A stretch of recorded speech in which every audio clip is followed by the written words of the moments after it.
Olá, queridos, bem-vindos. A paz do Senhor Jesus. Hoje nós vamos para a terceira lição desse trimestre. Nós estamos estudando sobre Êxodo e Levítico. E o tema de hoje é as primeiras pragas.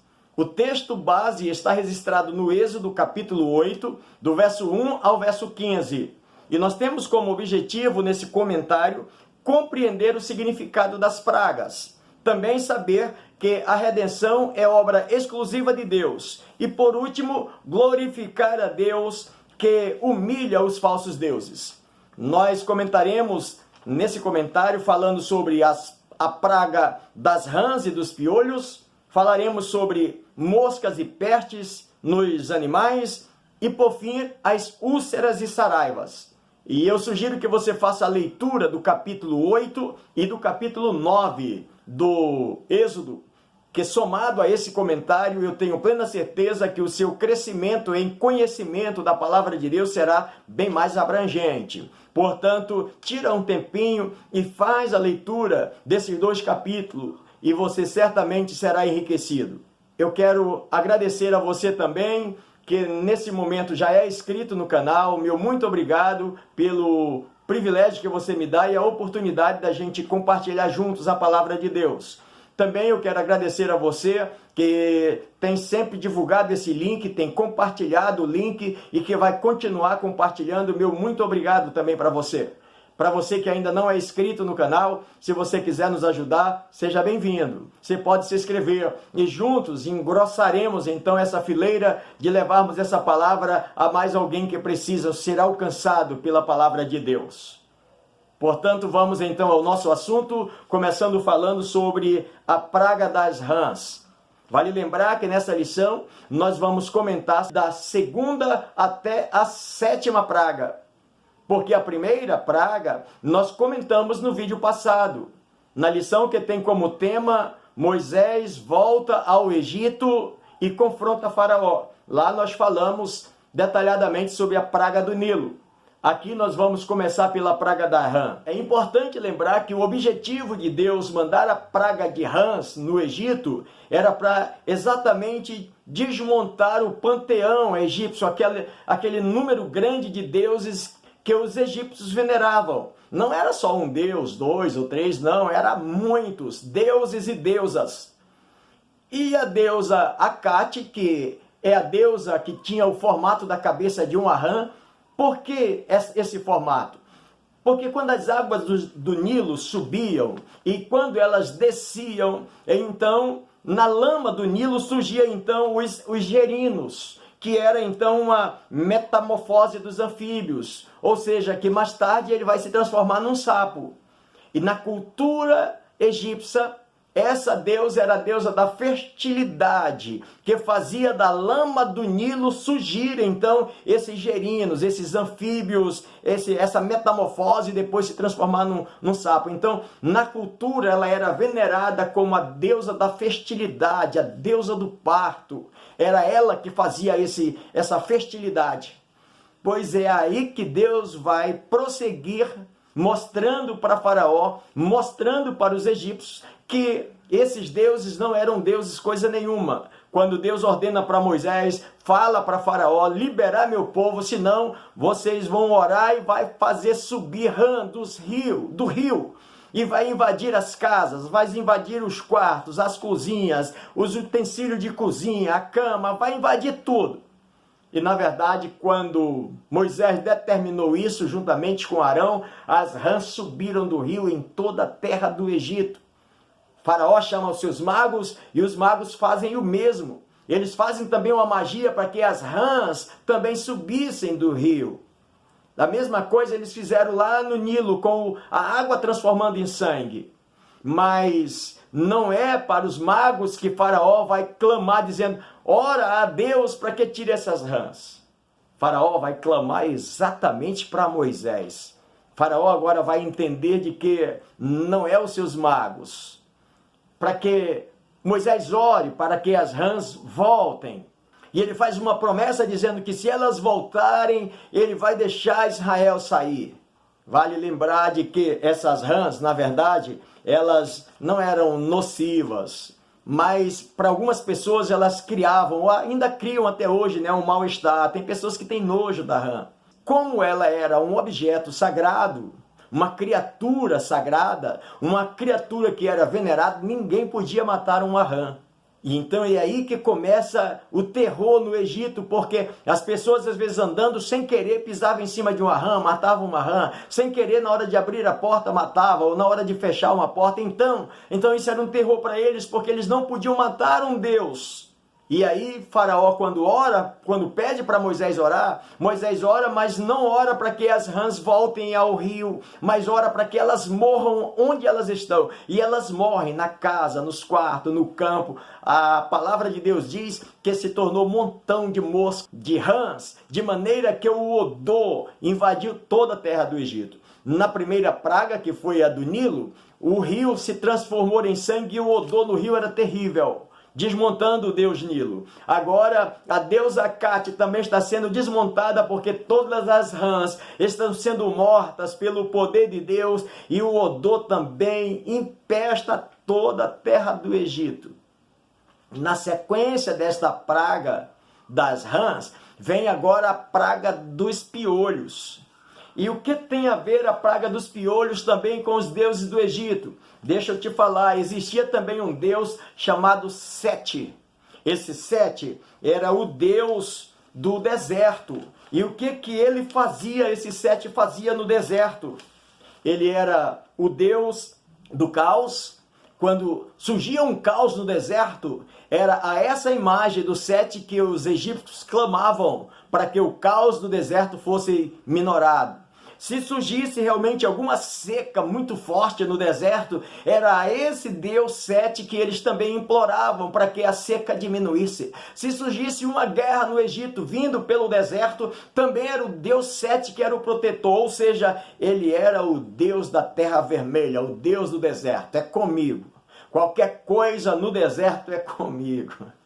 Escuta, mas quando Deus determina que Moisés toque com sua vara no pó da terra, toda a terra do Egito se transforma, o pó da terra em piolho. O escritor diz que a quantidade era tão grande que era incalculável, ninguém podia contar. Piolho nos animais, piolho na terra, piolho nas pessoas, ou seja, infectou a terra. E vale lembrar que entre a praga da rã e a praga do piolho, a praga da rã, Deus estava então dizendo para Acate, olha, tu não é Deus coisa nenhuma. Na praga do piolho, Deus estava dizendo para Sete, olha, Sete, tu também não é Deus coisa nenhuma. Cadê o teu poder de comandar o deserto? Também não. Mas como Moisés tinha dado essa ordem e que Faraó tinha dito que se a praga da rã saísse ele deixaria o povo ir, agora tem a reação de Faraó. Faraó não deixa o povo ir. Faraó não deixa o povo sair do Egito. E existe até uma tentativa do liberalismo teológico de desacreditar que isso era o poder de Deus, que era uma intervenção divina, porque isso era algo fenomenal, da natureza mesmo que aconteceu. Se fosse da natureza, a natureza se encarregava de trazer e se encarregava de levar. Mas o próprio Faraó admite que esse terror no Egito era por causa da palavra de Moisés que Deus tinha mandado. E só Moisés podia resolver. E na verdade só Moisés resolveu. Só que resolveu do jeito de Deus, matando todas as rãs para eliminar qualquer possibilidade de alguém ainda pensar que uma rã fosse uma deusa. Nos dias que nós estamos vivendo, ainda existe pessoas assim mesmo, que quando o caos chega na sua casa, no seu comércio, na sua família, no seu negócio, no seu trabalho, aí eles clamam, correm para a igreja, fazem voto, fazem oração, fazem promessa, e quando a coisa melhora, o caos é desinstalado, aí a pessoa esquece de Deus. Só tem uma coisa, que de Deus ninguém se zomba. Deus não reparte a glória dele com ninguém, a glória é dele, unicamente dele, exclusivamente dele. E quando nós ignoramos isso, pode ter certeza, a conta chega, e no dia que ela chega com juros e correções. Vai ser pago, não tem jeito. Nós precisamos entender que existe um Deus Todo-Poderoso. Depois, os próprios magos, quando eles veem a praga dos piolhos, vale lembrar que na praga do Nilo, eles conseguem fazer a água também transformar em sangue. Na praga das rãs, eles também conseguem fazer rã subir do rio, mas na praga do piolho eles já tinham caído do cavalo, eles não conseguem mais fazer nada. E o que ele disse para Faraó? Faraó, isso é o dedo de Deus tocando no Egito. O Deus dos hebreus tocando no Egito. E eles admitem agora que isso aqui era algo de Deus. Nada fenomenal, nada da natureza não, era Deus tocando. E aí nós vamos para moscas e pestes nos animais. Vale lembrar agora que essa praga das moscas, Deus não permite que elas cheguem na terra de Gósen. As outras pragas, todas elas passaram também. Foi toda a terra do Egito. Mas agora aqui, as moscas não. As moscas Deus coloca como uma parede invisível, dizendo, para cá, para a terra de Gósen, onde está o meu povo, essa praga não vai chegar. Uma parede que divide e pronto. Só o Egito sofre as pragas daqui para frente. O povo de Deus já estava lá só em stand-by, esperando a hora que Faraó liberasse para que eles pudessem sair do Egito. Agora eles tinham consciência que eles iam sair, que a hora ia chegar, que eles iam deixar aquela terra. E então, nessa praga de mosca, acontece dessa natureza, os sábios também já não conseguem fazer mais nada. Mas o pior estava vindo, agora vem a praga das pestes, né? Das pestes nos animais. E essa peste nos animais, ele desmonta o Egito. Como assim, pastor? Porque a economia e o sustento doméstico do Egito foram abalados com essa praga. Essa praga da peste deu nos animais, deu nas pessoas. E no Egito, os animais, eles eram era dos animais que eles tinham alimento, era dos animais que eles faziam o transporte. Então os animais, eles são essencial numa economia de subsistência do ponto de vista econômico. No Egito era assim, os animais eram que movimentavam a economia. E no ponto de vista religioso também é outra paulada na cabeça dos egípcios, porque os animais também eram muito venerados. Existiam muitas imagens de deuses com cabeça de animais. Então existia animais também que ninguém podia tocar. E Deus, exatamente para desmontar essa credibilidade do Egito, ele toca nos animais e morre animal para tudo que é canto. O próprio Faraó, que era considerado como um deus e que tinha uma fazenda também muito grande, criador de muito gado, todos os seus animais também morriam. E isso trouxe então um caos para o Egito. E Faraó entender de que não tinha jeito, era Deus trabalhando. No capítulo 8, os magos disseram que era o dedo de Deus. Agora no capítulo 9, no verso 13, o comentarista deixa claro, o escritor deixa claro para nós de que agora era a mão de Deus tocando no Egito, pesando sobre o Egito. E aí nós percebemos nesse comentário que depois dessa praga, dessa peste, o gado morrendo, o odor também muito grande, as aves de rapina devorando esses... Era um terror, era um terror. Deus mostrando para Faraó, ou tu te humilha, ou tu recua, ou tu cede para que o meu povo saia, ou então a conta só está aumentando. E aí agora Faraó chama Moisés e faz uma proposta aparentemente até delicada para Moisés. Qual é a proposta? Moisés, tu sacrifica o teu Deus, tu faz culto para o teu Deus, mas tu faz aí no Egito mesmo, não precisa sair do Egito. Aí no Egito mesmo tu pode fazer o teu culto. E Moisés olha para aquela proposta de Faraó e ele diz para Faraó, nem uma possibilidade sequer. A ordem de Deus é que saiamos do Egito, que o Senhor libere o seu povo para sair do Egito. Nós não vamos cultuar a Deus no Egito. O comentarista até deixa claro para nós aqui que hoje, nos dias que nós estamos vivendo, existe igreja para todo gosto. E existe igreja que você pode servir na igreja, adorar a Deus na igreja, mas sem sair do pecado, sem deixar o mundo. Não precisa sair do pecado, não sair do Egito. Adore a Deus aqui mesmo, sirva a Deus e viva aqui conosco, sirva a Deus, mas continue no mundo, continue na prostituição, continue na embriaguez, continue nos velhos hábitos. Existe igreja para isso já hoje. Não precisa, você pode ficar à vontade, faça o que você quiser. É importante que você venha para cá, aqui a gente cante, aqui a gente louve, aqui a gente adora, mas sem problema. Da mesma vida velha você pode manter. Moisés, quando ele olhou para isso, ele percebeu e disse, não, aqui não. A ordem de Deus é para a gente sair do Egito. Aí Faraó olha, diz, eu vou fazer uma nova proposta. Moisés, então faz o seguinte, já que é para sair do Egito, tu sai, mas não sai para muito longe, fica aí pertinho mesmo, só aqui bem na ilharga aqui, né? Bem próximo aqui, nos arredores. Fica aqui nos arredores do Egito e aí tu cultua Deus, não vai para muito longe. Essa parece que seria uma palavra mais, uma proposta mais tentadora, né? Não vai para muito longe, fica aí mesmo. E essa proposta era mais ou menos para que você não seja radical, sabe? Tem gente que às vezes acha que nós não precisamos orar na igreja, nós não precisamos ler a Bíblia, nós não precisamos ir mais do que uma vez no templo. Aliás, tem alguns até que dizem que você nem precisa ir numa igreja, num templo para adorar a Deus. Aí na tua casa mesmo, tá de bom tamanho, vive a tua vida, curte a tua vida e adora a Deus aí mesmo.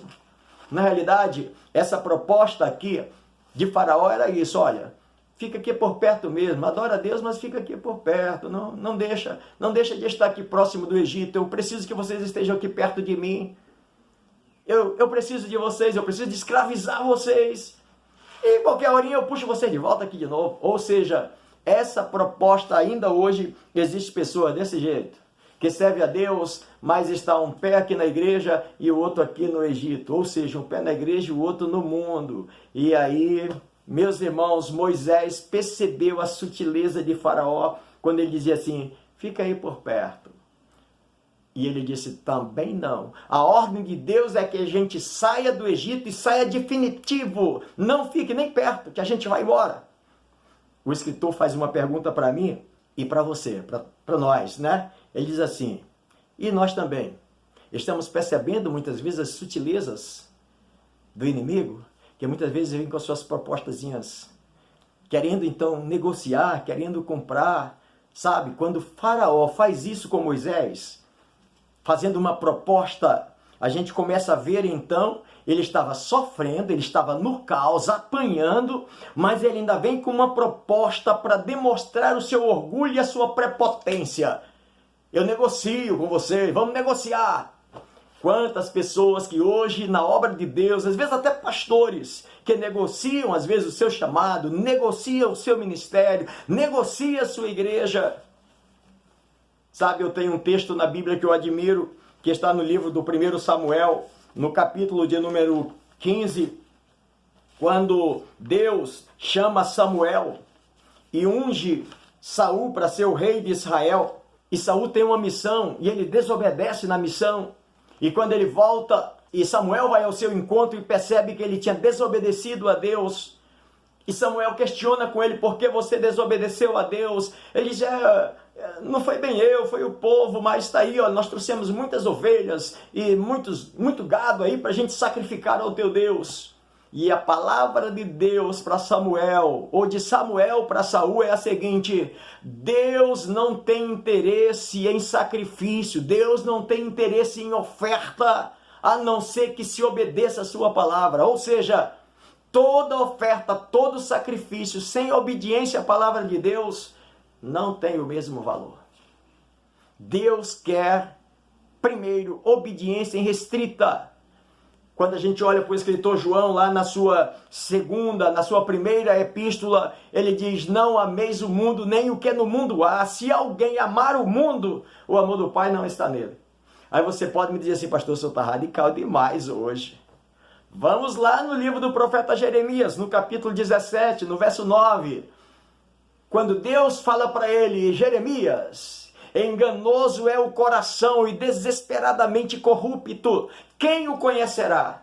E o próprio Deus diz para Jeremias o seguinte, eu, o Senhor, eu esquadrinho o coração, eu provo o pensamento, e isso para retribuir a cada um segundo as suas obras, segundo o fruto de suas ações. Irmãos, não tem negócio com Deus. Deus não negocia a sua essência, a sua santidade, o seu poder e a sua glória. Ou vivamos para obedecer o seu nome, ou então a conta um dia vai chegar e vai chegar alta. E pode ser que na hora que ela chegue você não possa pagar mais. Então vamos para o último ponto, quando ele fala sobre úlceras e saraivas. Essa praga das úlceras é outra pernada novamente. outra paulada na cabeça do faraó e do Egito. Porque essa úlcera, ela invade tanto os animais como as pessoas. Os próprios magos, que eram quase como divindades, agora eles chegam diante de Faraó e não conseguem ficar lá por causa do incômodo, das úlceras que se transformavam em tumores. Eles ficavam incomodados e não podiam estar ali. Pelo outro lado, também esses magos do Egito, eles estavam impuros e não podiam estar, quem sabe, oferecendo os seus ritos religiosos, porque eles mesmos estavam impuros. Era como se Deus estivesse dizendo para eles, chamando a esses homens, chamando essas pessoas, dizendo assim, abandona a idolatria, rapaz. Tudo que eu estou mostrando para vocês, abandona toda essa idolatria que vocês fazem aí. Todo esse culto a esses deuses não têm poder de fazer nada por vocês. Eu estou provando que eu sou Deus. Eu faço o que eu quero, não recebo ordem de ninguém e nem sou mandado por ninguém. Era mais ou menos isso na linguagem de que Deus estava mostrando para aqueles magos. Eles cheios daqueles tumores que eles não podiam se conter, né? Era Deus dizendo a todos eles, os deuses de vocês são uma fraude, rapaz. Abandona esses deuses, abandona o caminho que você está vivendo. E se volta para Deus. Mas eles continuavam lá impoluto. Depois vem então a chuva das pedras de Saraivas. E essa é outra peste que vem para acabar com a lavoura do Egito, para acabar com o plantio, para acabar com o cultivo, com o linho, para danificar ainda o resto que sobrou dos animais, os homens, pessoas morriam por causa dessa chuva de Saraiva, animais morriam, plantações eram destruídas, e mesmo assim, sabe o que Faraó faz? Já afindando, vamos ancorar o comentário, no último subtópico, quando fala da reação de Faraó, ele chega com Moisés dizendo, eu pequei, Moisés, eu pequei, eu devia ter obedecido antes, eu devia ter feito alguma coisa antes. E aí o escritor mostra para nós dois exemplos de pessoas que tiveram a mesma postura de Faraó. Um foi o rei Saul. No texto que eu comentei para você, no verso de número 24 do mesmo capítulo 15, quando Samuel mostra para ele, Deus não tem prazer no sacrifício, Deus tem prazer em que ele lhe obedeça, Saul diz assim, eu pequei, Samuel. Eu pequei, mas não produziu fruto digno de arrependimento que pudesse demonstrar que ele estava arrependido. Nenhuma reação. Outro fato que o escritor mostra é no livro de Mateus, no capítulo 27, no verso 4, quando Judas entrega o seu mestre, vendeu por 30 moedas de prata. Judas abriu de mão do direito que ele tinha, do privilégio que ele tinha de ser um dos 12 apóstolos, quando ele viu a bolada de dinheiro na sua mão. E ele entregou o seu mestre. E quando ele viu o seu mestre sofrendo, apanhando, sendo humilhado inocentemente, Judas diz assim, eu vou devolver esse dinheiro. Eu estou arrependido, eu pequei. E vai, sabe onde? Com os sacerdotes que tinha lhe comprado. Ah, tá aqui, eu vim devolver o dinheiro de vocês, eu vendi sangue inocente, eu não aguento mais isso. Sabe o que esses líderes dizem para ele? Problema teu, Judas. Faz com o teu dinheiro o que tu quiser. E Judas volta e vai se enforcar. Judas também não demonstrou nenhum grama de arrependimento. Ele mostra que está arrependido, mas não está, que nem Saul, que nem o próprio Faraó. E como é que nós podemos provar, né, às vezes diante das circunstâncias da nossa vida, que nós estamos arrependidos, que nós nos arrependemos? Faraó não se arrependeu porque depois ele volta de novo a endurecer o seu coração. E como é que nós provamos, irmãos? Qualquer arrependimento que não diminua nosso impulso de cometer o mesmo pecado não é um genuíno arrependimento. Ah, eu estou arrependido. Está arrependido? Sim, eu estou. Mas volta a cometer o mesmo erro? Não houve arrependimento. Se houvesse arrependimento, o escritor diz que quando há arrependimento, pelo menos duas coisas acontecem na nossa vida. Primeiro, a tristeza por ter pecado, por ter desobedecido. Há uma tristeza. E a segunda coisa é o desejo de dar uma volta de 180 graus e tomar uma nova direção. Não viver mais isso, não viver mais sobre esse jugo, cometendo o mesmo pecado. Portanto, Finalizamos o comentário de hoje pedindo que Deus nos abençoe, que Deus nos dê graça, que jamais venhamos a entrar pelo caminho de Faraó, de repente achar que é por causa da nossa posição, por causa do nosso ego, quem sabe por causa do nosso status, quem sabe por causa do nosso poder, da nossa glória, a gente queira se medir com Deus, a gente queira se igualar a Deus. Devamos entender que a soberania é dele. Nós falamos para você que no início desse comentário, o nosso objetivo desse comentário era exatamente saber que a redenção é obra exclusiva de Deus. É Deus que pode nos redimir. Que Deus te abençoe, que possamos então crescer e sermos abençoados à luz desse comentário. E até a próxima oportunidade, se o Senhor Deus assim nos permitir. Então, até lá, se Deus quiser.